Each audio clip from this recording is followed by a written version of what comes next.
The Book of Judges. Chapter 1. After the death of Joshua, the Israelites asked the Lord, "Who of us is to go up first to fight against the Canaanites?" The Lord answered, "Judah shall go up, I have given the land into their hands."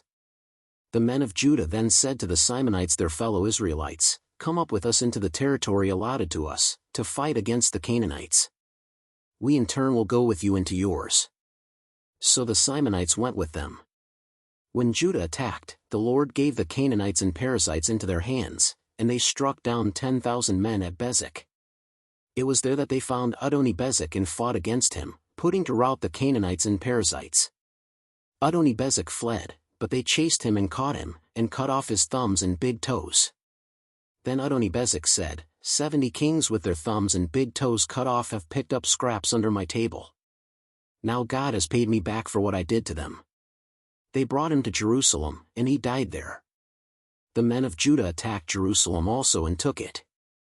They put the city to the sword and set it on fire. After that, Judah went down to fight against the Canaanites living in the hill country, the Negev in the western foothills.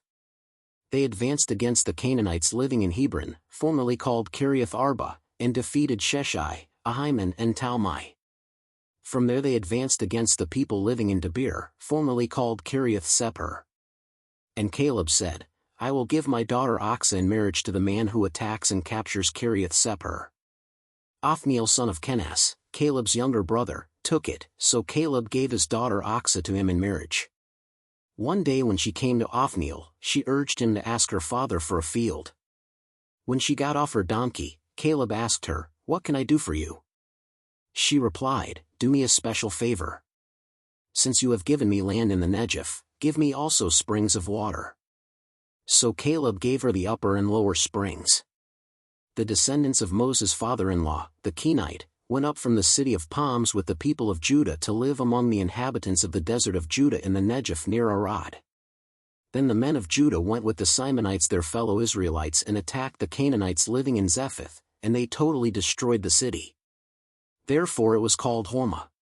Judah also took Gaza, Ashkelon and Ekron, each city with its territory. The Lord was with the men of Judah. They took possession of the hill country, but they were unable to drive the people from the plains, because they had chariots fitted with iron. As Moses had promised, Hebron was given to Caleb, who drove from it the 3 sons of Anak.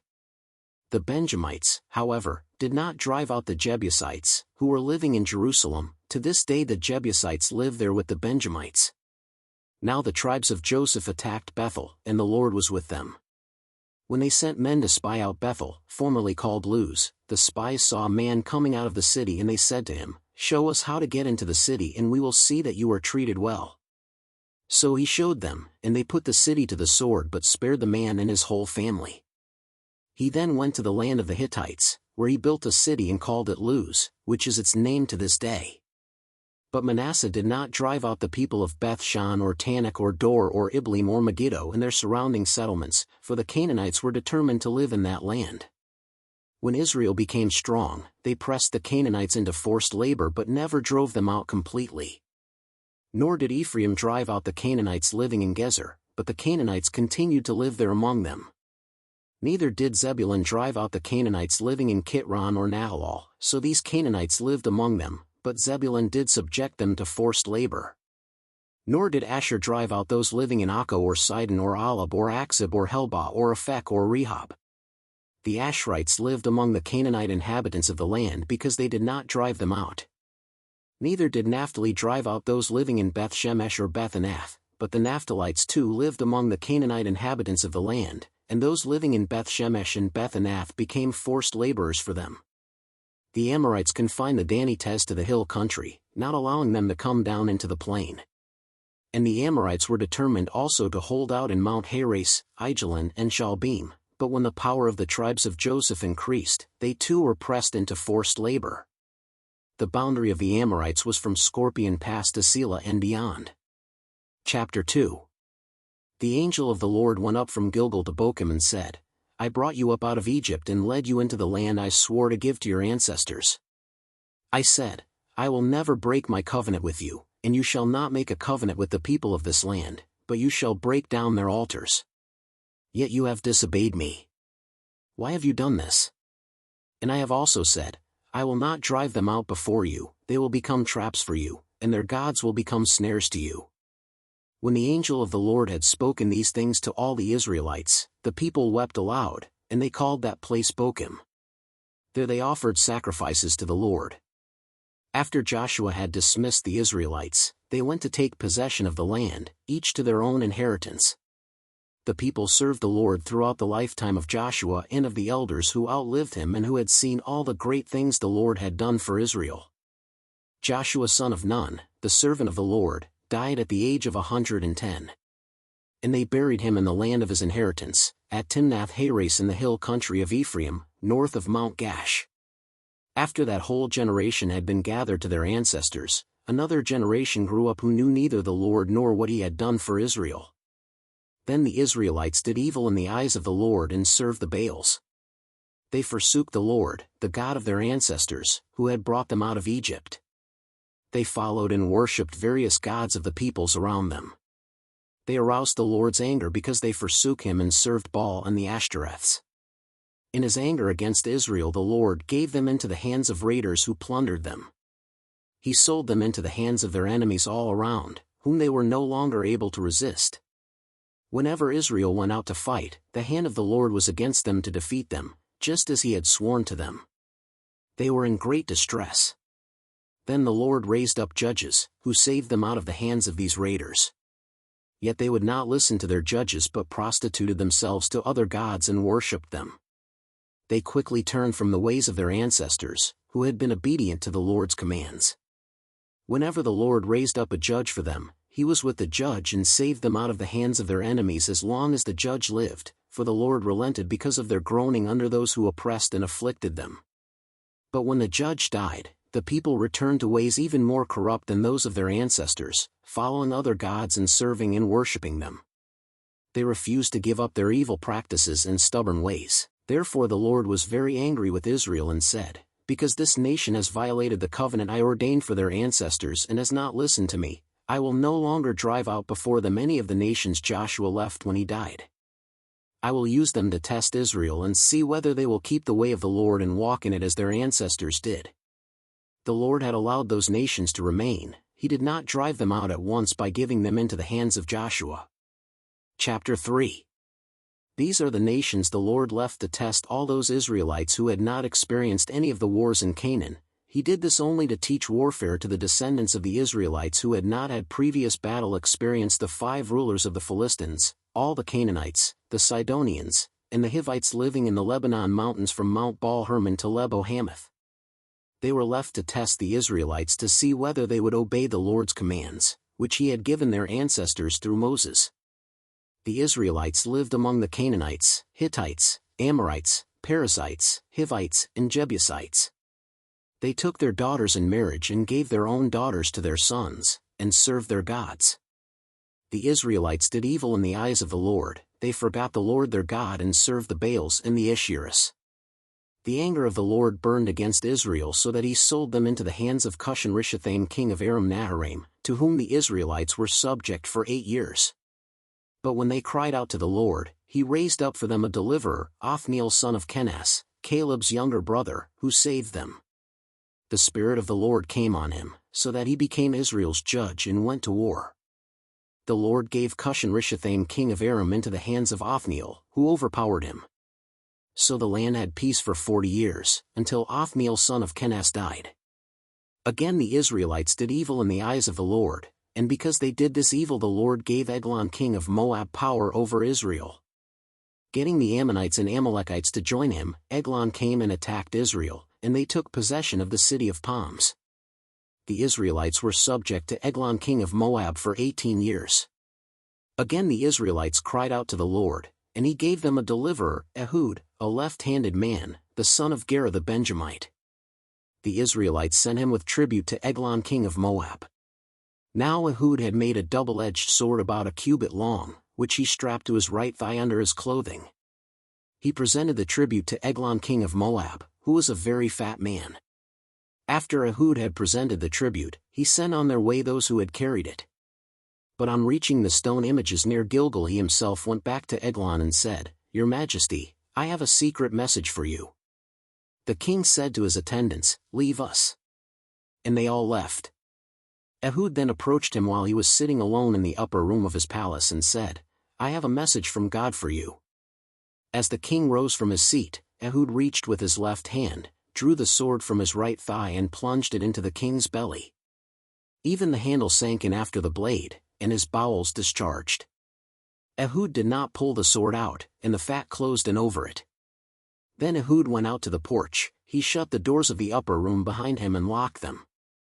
After he had gone, the servants came and found the doors of the upper room locked. They said, "He must be relieving himself in the inner room of the palace." They waited to the point of embarrassment, but when he did not open the doors of the room, they took a key and unlocked them. There they saw their lord fallen to the floor, dead. While they waited, Ehud got away. He passed by the stone images and escaped to Sirah. When he arrived there, he blew a trumpet in the hill country of Ephraim, and the Israelites went down with him from the hills, with him leading them. "Follow me," he ordered, "for the Lord has given Moab, your enemy, into your hands." So they followed him down and took possession of the fords of the Jordan that led to Moab. They allowed no one to cross over. At that time they struck down about 10,000 Moabites, all vigorous and strong, not one escaped. That day Moab was made subject to Israel, and the land had peace for 80 years. After Ehud came Shamgar son of Anath, who struck down 600 Philistines with an ox goad. He too saved Israel. Chapter 4. Again the Israelites did evil in the eyes of the Lord, now that Ehud was dead. So the Lord sold them into the hands of Jabin king of Canaan, who reigned in Hazor. Sisera, the commander of his army, was based in Harosheth Hagoyim. Because he had 900 chariots fitted with iron and had cruelly oppressed the Israelites for 20 years, they cried to the Lord for help. Now Deborah, a prophet, the wife of Lapidoth, was leading Israel at that time. She held court under the palm of Deborah between Ramah and Bethel in the hill country of Ephraim, and the Israelites went up to her to have their disputes decided. She sent for Barak son of Abinoam from Kadesh in Naphtali and said to him, "The Lord, the God of Israel, commands you, go, take with you 10,000 men of Naphtali and Zebulun and lead them up to Mount Tabor.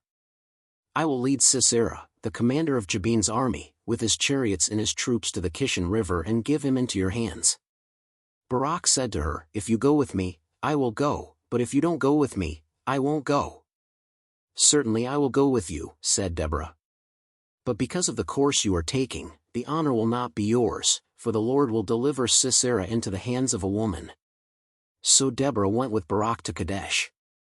There Barak summoned Zebulun and Naphtali, and 10,000 men went up under his command. Deborah also went up with him. Now Heber the Kenite had left the other Kenite, the descendants of Hobab, Moses' brother-in-law, and pitched his tent by the great tree in Zananim near Kadesh. When they told Sisera that Barak son of Abinoam had gone up to Mount Tabor, Sisera summoned from Harosheth Hagoyim to the Kishon River all his men and his 900 chariots fitted with iron. Then Deborah said to Barak, "Go. This is the day the Lord has given Sisera into your hands. Has not the Lord gone ahead of you?" So Barak went down Mount Tabor, with 10,000 men following him. At Barak's advance, the Lord routed Sisera and all his chariots and army by the sword, and Sisera got down from his chariot and fled on foot. Barak pursued the chariots and army as far as Harosheth Hagoyim, and all Sisera's troops fell by the sword, not a man was left. Sisera, meanwhile, fled on foot to the tent of Jael, the wife of Heber the Kenite, because there was an alliance between Jabin king of Hazor and the family of Heber the Kenite. Jael went out to meet Sisera and said to him, "Come, my lord, come right in. Don't be afraid." So he entered her tent, and she covered him with a blanket. "I'm thirsty," he said. "Please give me some water." She opened a skin of milk, gave him a drink, and covered him up. "Stand in the doorway of the tent," he told her. "If someone comes by and asks you, 'Is anyone in there?' say no." But Jael, Heber's wife, picked up a tent peg and a hammer and went quietly to him while he lay fast asleep, exhausted. She drove the peg through his temple into the ground, and he died. Just then Barak came by in pursuit of Sisera, and Jael went out to meet him. "Come," she said, "I will show you the man you're looking for." So he went in with her, and there lay Sisera with the tent peg through his temple, dead. On that day God subdued Jabin king of Canaan before the Israelites. And the hand of the Israelites pressed harder and harder against Jabin king of Canaan until they destroyed him. Chapter 5. On that day Deborah and Barak son of Abinoam sang this song. When the princes in Israel take the lead. When the people willingly offer themselves. Praise the Lord. Hear this, you kings. Listen, you rulers. I, even I, will sing to the Lord. I will praise the Lord, the God of Israel, in song. When you, Lord, went out from Seir. When you marched from the land of Edom. The earth shook, the heavens poured. The clouds poured down water. The mountains quaked before the Lord, the one of Sinai. Before the Lord, the God of Israel. In the days of Shamgar son of Anath. In the days of Jael, the highways were abandoned. Travelers took to winding paths. Villagers in Israel would not fight. They held back until I, Deborah, arose. Until I arose, a mother in Israel. God chose new leaders. When war came to the city gates. But not a shield or spear was seen. Among 40,000 in Israel. My heart is with Israel's princes. With the willing volunteers among the people. Praise the Lord. You who ride on white donkeys. Sitting on your saddle blankets. And you who walk along the road. Consider the voice of the singers at the watering places. They recite the victories of the Lord. The victories of his villagers in Israel. Then the people of the Lord went down to the city gates. Wake up, Deborah. Wake up, break out in song.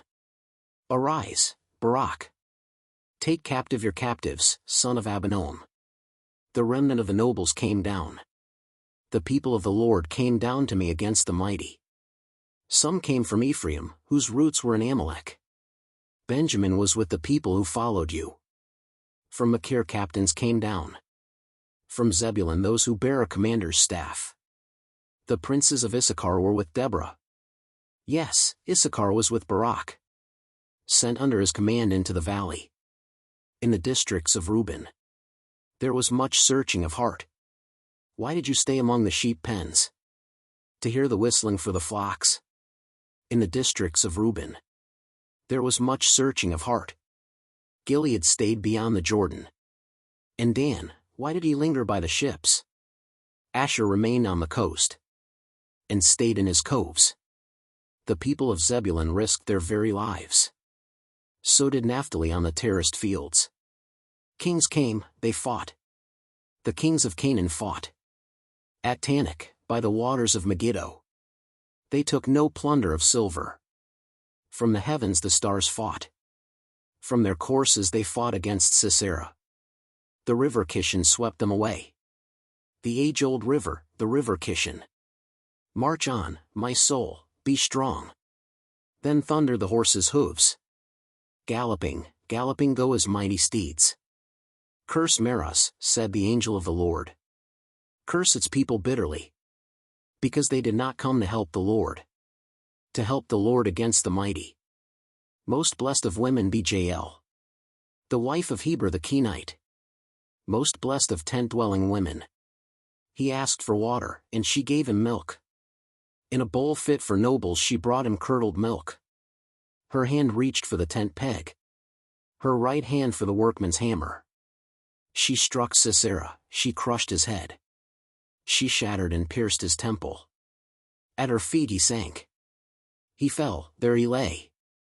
At her feet he sank, he fell. Where he sank, there he fell, dead. Through the window peered Sisera's mother. Behind the lattice she cried out. Why is his chariot so long in coming? Why is the clatter of his chariots delayed? The wisest of her ladies answer her. Indeed, she keeps saying to herself. Are they not finding and dividing the spoils? A woman or two for each man. Colorful garments as plunder for Sisera. Colorful garments embroidered. Highly embroidered garments for my neck. All this is plunder? So may all your enemies perish, Lord. But may all who love you be like the sun, when it rises in its strength. Then the land had peace 40 years. Chapter 6. The Israelites did evil in the eyes of the Lord, and for 7 years he gave them into the hands of the Midianites. Because the power of Midian was so oppressive, the Israelites prepared shelters for themselves in mountain clefts, caves and strongholds. Whenever the Israelites planted their crops, the Midianites, Amalekites and other eastern peoples invaded the country. They camped on the land and ruined the crops all the way to Gaza and did not spare a living thing for Israel, neither sheep nor cattle nor donkeys. They came up with their livestock in their tents like swarms of locusts. It was impossible to count them or their camels. They invaded the land to ravage it. Midian so impoverished the Israelites that they cried out to the Lord for help. When the Israelites cried out to the Lord because of Midian, he sent them a prophet, who said, "This is what the Lord, the God of Israel, says, I brought you up out of Egypt, out of the land of slavery. I rescued you from the hand of the Egyptians. And I delivered you from the hand of all your oppressors. I drove them out before you and gave you their land. I said to you, I am the Lord your God, do not worship the gods of the Amorites, in whose land you live. But you have not listened to me." The angel of the Lord came and sat down under the oak in Ophrah that belonged to Joash the Abiezrite, where his son Gideon was threshing wheat in a winepress to keep it from the Midianites. When the angel of the Lord appeared to Gideon, he said, "The Lord is with you, mighty warrior." "Pardon me, my lord," Gideon replied, "but if the Lord is with us, why has all this happened to us? Where are all his wonders that our ancestors told us about when they said, 'Did not the Lord bring us up out of Egypt?' But now the Lord has abandoned us and given us into the hand of Midian." The Lord turned to him and said, "Go in the strength you have and save Israel out of Midian's hand. Am I not sending you?" "Pardon me, my lord," Gideon replied, "but how can I save Israel? My clan is the weakest in Manasseh, and I am the least in my family." The Lord answered, "I will be with you, and you will strike down all the Midianites, leaving none alive."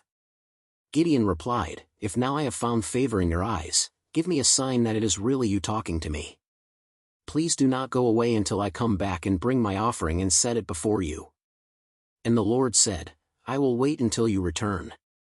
Gideon went inside, prepared a young goat, and from an ephah of flour he made bread without yeast.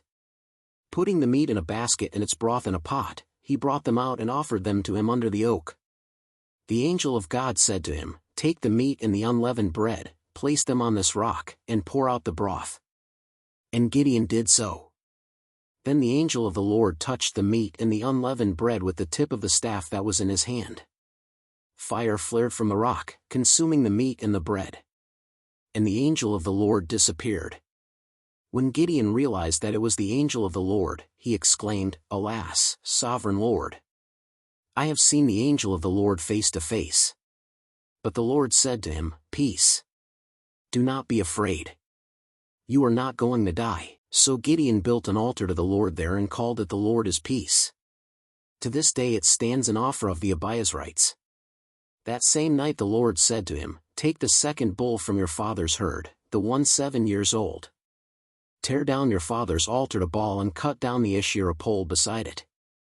Then build a proper kind of altar to the Lord your God on the top of this height. Using the wood of the Asherah pole that you cut down, offer the second bull as a burnt offering." So Gideon took 10 of his servants and did as the Lord told him. But because he was afraid of his family and the townspeople, he did it at night rather than in the daytime. In the morning when the people of the town got up, there was Baal's altar, demolished, with the Asherah pole beside it cut down and the second bull sacrificed on the newly built altar. They asked each other, "Who did this?" When they carefully investigated, they were told, "Gideon son of Joash did it." The people of the town demanded of Joash, "Bring out your son. He must die, because he has broken down Baal's altar and cut down the Asherah pole beside it." But Joash replied to the hostile crowd around him, "Are you going to plead Baal's cause? Are you trying to save him? Whoever fights for him shall be put to death by morning. If Baal really is a god, he can defend himself when someone breaks down his altar." So because Gideon broke down Baal's altar, they gave him the name Jerubbaal that day, saying, "Let Baal contend with him." Now all the Midianites, Amalekites and other eastern peoples joined forces and crossed over the Jordan and camped in the valley of Jezreel. Then the Spirit of the Lord came on Gideon, and he blew a trumpet, summoning the Abiezrites to follow him. He sent messengers throughout Manasseh, calling them to arms, and also into Asher, Zebulun and Naphtali, so that they too went up to meet them. Gideon said to God, "If you will save Israel by my hand as you have promised, look, I will place a wool fleece on the threshing floor. If there is dew only on the fleece and all the ground is dry, then I will know that you will save Israel by my hand, as you said." And that is what happened. Gideon rose early the next day, he squeezed the fleece and wrung out the dew, a bowlful of water. Then Gideon said to God, "Do not be angry with me. Let me make just one more request. Allow me one more test with the fleece, but this time make the fleece dry and let the ground be covered with dew." That night God did so. Only the fleece was dry, all the ground was covered with dew. Chapter 7. Early in the morning, Jerubbaal, that is, Gideon, and all his men camped at the spring of Harod. The camp of Midian was north of them in the valley near the hill of Moreh. The Lord said to Gideon, "You have too many men. I cannot deliver Midian into their hands, or Israel would boast against me, my own strength has saved me. Now announce to the army, anyone who trembles with fear may turn back and leave Mount Gilead." So 22,000 men left, while 10,000 remained. But the Lord said to Gideon, "There are still too many men. Take them down to the water, and I will thin them out for you there. If I say, 'This one shall go with you,' he shall go, but if I say, 'This one shall not go with you,' he shall not go." So Gideon took the men down to the water. There the Lord told him, "Separate those who lap the water with their tongues as a dog laps from those who kneel down to drink." 300 of them drank from cupped hands, lapping like dogs. All the rest got down on their knees to drink. The Lord said to Gideon, "With the 300 men that lapped I will save you and give the Midianites into your hands. Let all the others go home." So Gideon sent the rest of the Israelites home but kept the 300, who took over the provisions and trumpets of the others. Now the camp of Midian lay below him in the valley. 9 During that night the Lord said to Gideon, "Get up, go down against the camp, because I am going to give it into your hands. If you are afraid to attack, go down to the camp with your servant Purah and listen to what they are saying. Afterward, you will be encouraged to attack the camp." So he and Purah his servant went down to the outposts of the camp. The Midianites, the Amalekites and all the other eastern peoples had settled in the valley, thick as locusts. Their camels could no more be counted than the sand on the seashore. Gideon arrived just as a man was telling a friend his dream. "I had a dream," he was saying. "A round loaf of barley bread came tumbling into the Midianite camp. It struck the tent with such force that the tent overturned and collapsed." His friend responded, "This can be nothing other than the sword of Gideon son of Joash, the Israelite.